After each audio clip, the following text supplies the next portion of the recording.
History is filled with fascinating moments that shape our world in ways we often don't even realize.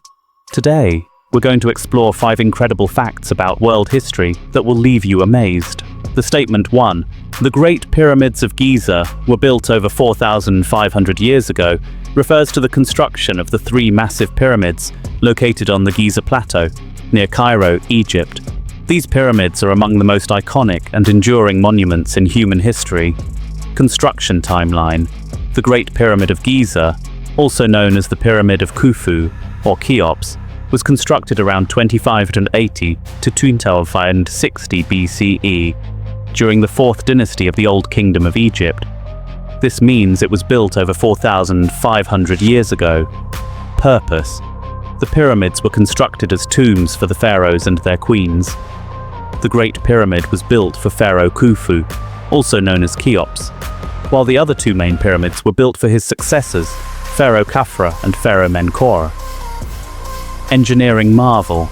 At the time of its construction, the Great Pyramid was the largest man-made structure on Earth, standing at approximately 481 feet, 146 meters, tall.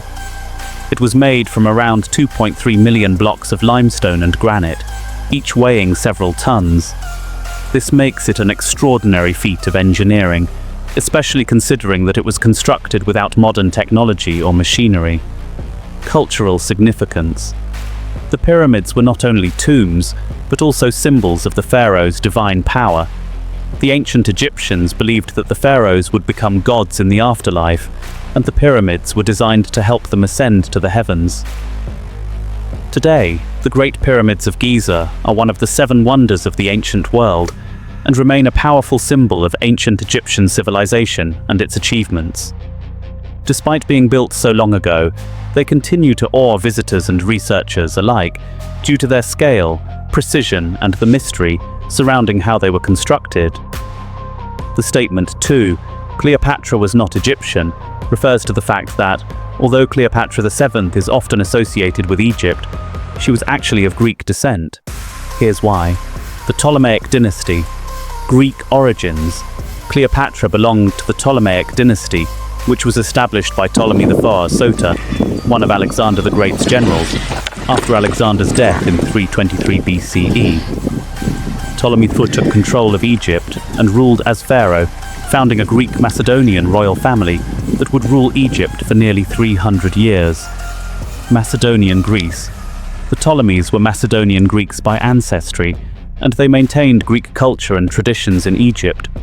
They spoke Greek, used Greek customs, and even married within their own family, following the Macedonian royal tradition of keeping bloodlines pure. Cleopatra's heritage. Cleopatra's ancestry. Cleopatra VII, the most famous member of the Ptolemaic dynasty, was born in 69 BCE. Her father was Ptolemy XII Auletes, and her mother's identity is uncertain, but Cleopatra was most likely of mixed Greek and Egyptian descent. However, the Ptolemaic family typically married within themselves, so Cleopatra's Greek heritage was dominant, and she is considered Greek by heritage. Greek influence. Cleopatra is known for speaking multiple languages, including Egyptian, but she was the first Ptolemaic ruler to do so.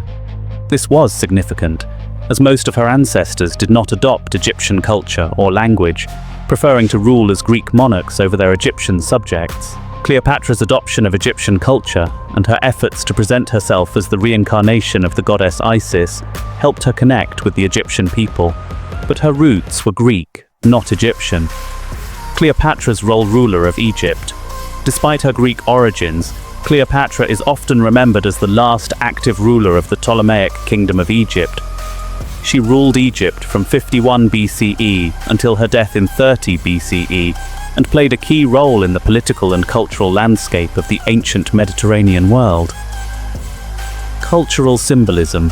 Cleopatra became a symbol of Egyptian royalty, and her reign was marked by alliances with powerful Roman figures like Julius Caesar and Mark Antony.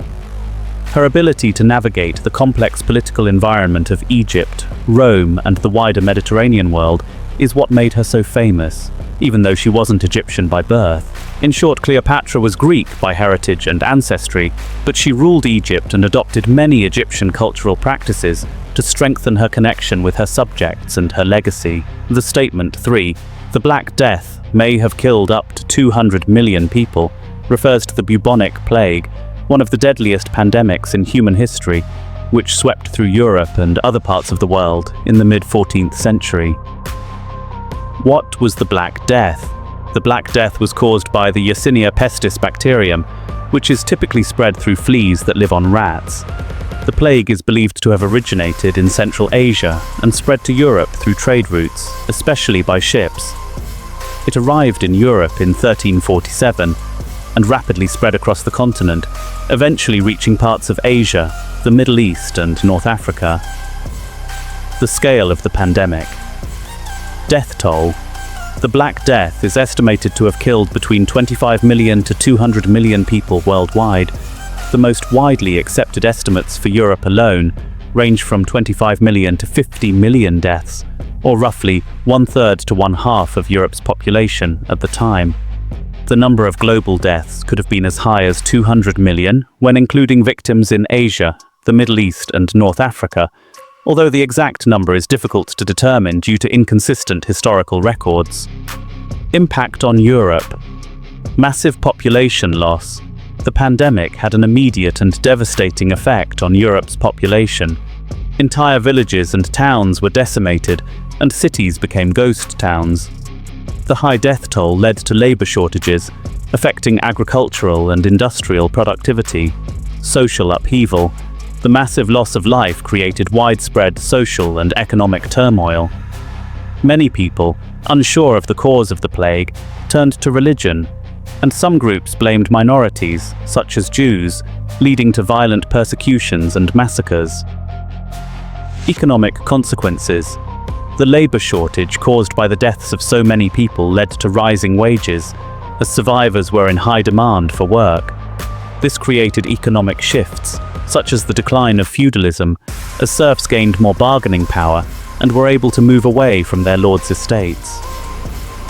Long-term effects, decline of feudalism. One of the most profound long-term effects of the Black Death was the weakening of the feudal system in Europe. As the labor supply shrank, peasants gained more rights and opportunities, leading to the decline of the traditional feudal structure. Advancements in medicine. The Black Death also spurred advancements in medicine and public health, as societies began to look for better ways to deal with epidemics and prevent future outbreaks. Though it took centuries, the plague contributed to the eventual rise of modern medical practices. Cultural and psychological impact. The Black Death left deep scars on European society. The widespread death and suffering led to a culture of pessimism and existential reflection, often expressed through art and literature, such as the Danse Macabre, which depicted death as a universal and inevitable force. Religious shifts. The inability of the Church to explain or stop the plague led many people to question religious authority, paving the way for later movements such as the Protestant Reformation in the 16th century. In summary, the Black Death not only killed millions, but also triggered sweeping changes in European society, economics and culture, which influenced the course of history for centuries to come. The statement 4, the shortest war in history, lasted just 38 to 45 minutes, refers to the Anglo-Zanzibar War, which took place on August 27, 1896, and is considered the shortest recorded war in history. Background. The war occurred between the British Empire and the Sultanate of Zanzibar, an island nation off the coast of East Africa, in what is now Tanzania. Zanzibar had been a British protectorate, and tensions had been rising between the British authorities and the local rulers.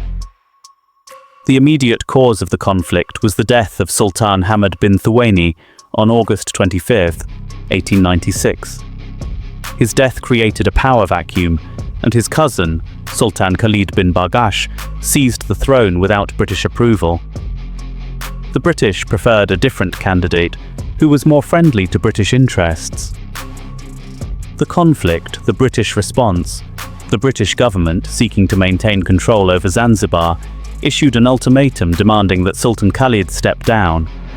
When Khalid refused, the British decided to take military action to remove him from power. The ultimatum: The British gave Sultan Khalid an ultimatum to vacate the palace and surrender by 9 a.m. on August 27th. When the deadline passed and no surrender was forthcoming, British forces began bombarding the palace. The war duration. The actual fighting lasted between 38 to 45 minutes, with the British forces using superior naval artillery, including shells from warships, as well as machine guns and mortars. The British forces. The British had a significantly more powerful military presence, with ships, troops, and modern weapons at their disposal. They were well equipped for a quick and overwhelming assault. The Zanzibari defences.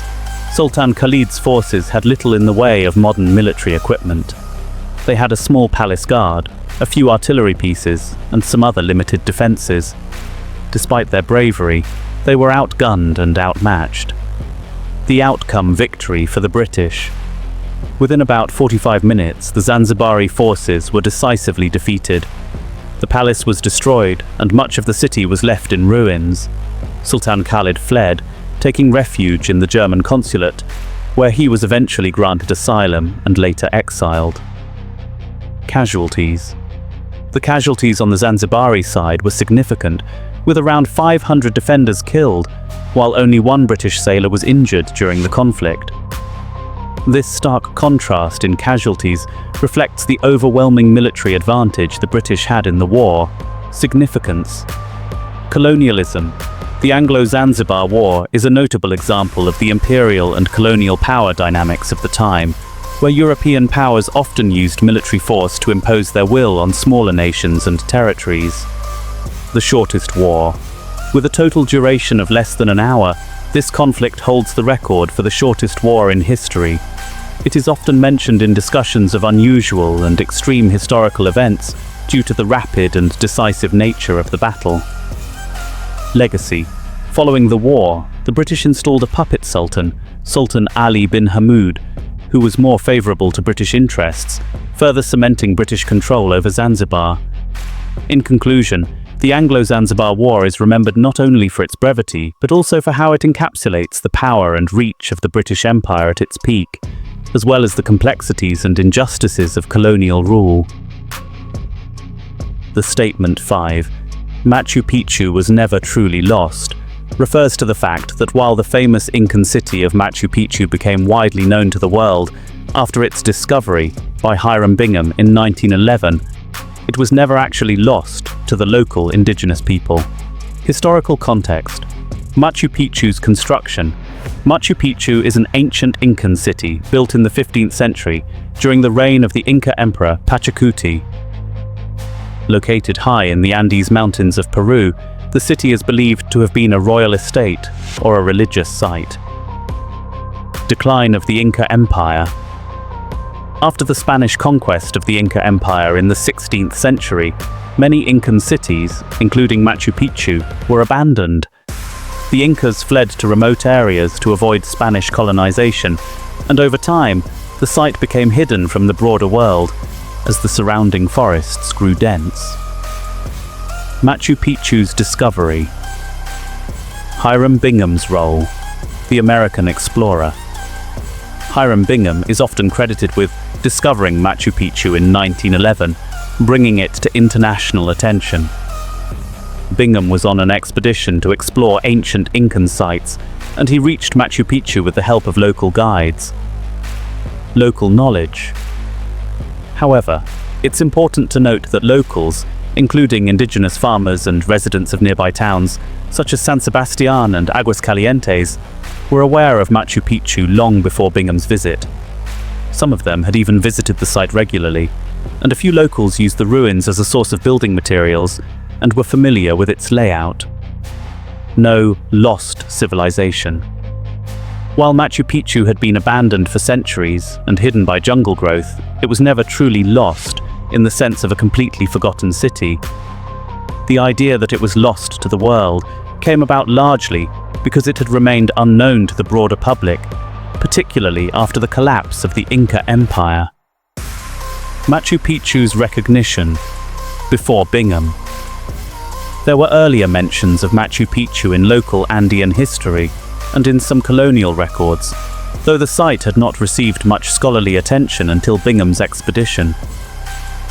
Incan legacy. The people who lived in the region, including the Quechua and other indigenous groups, had oral traditions and knowledge about Incan sites like Machu Picchu, even though the city had largely fallen into ruin by the time the Spanish arrived.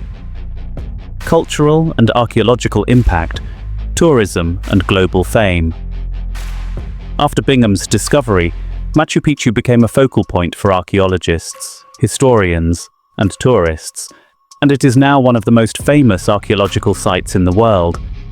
In 1983, it was declared a UNESCO World Heritage Site and remains a symbol of the Inca civilization. Local perspectives. From the perspective of the indigenous people living near the site, Machu Picchu was never really lost, but rather a part of their ancestral heritage.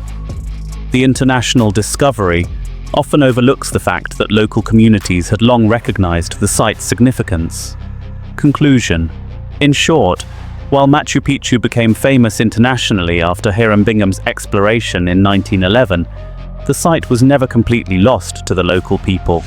It had remained in the knowledge of indigenous communities who had always known about it, and its rediscovery by Bingham was more about bringing it to global attention than finding a long-forgotten city.